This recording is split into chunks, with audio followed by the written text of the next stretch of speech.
guys, nandito po kami sa labas. Maglalaro po kami ni Daddy. Libot-libot po kami.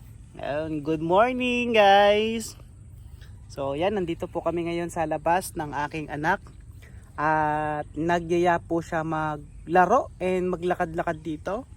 So sige anak, yan, gustong punta doon? Yes. Okay, go ahead. Yeah! So yun no, I'm so thankful and grateful kasi 9 years ago, nag-decide po tayong mag-business. And sobrang grateful ako kasi 9 years na po tayong full time sa pagbi-business na ginagawa natin.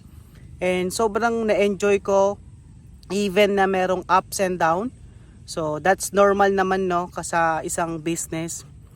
And isa sa pinaka-grateful ako and thankful sa ginagawa kong business kasi nasubaybayan ko ang aking anak.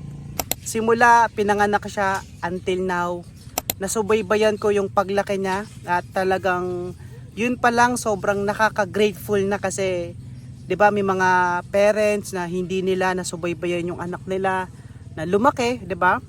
So yun, sobrang thankful tayo sa business na ginagawa natin kasi dito talaga literal na may time freedom kapag ka talagang win-workout mo siya. Okay? At the same time, habang meron kang time freedom, magkakaroon ka ng financial freedom.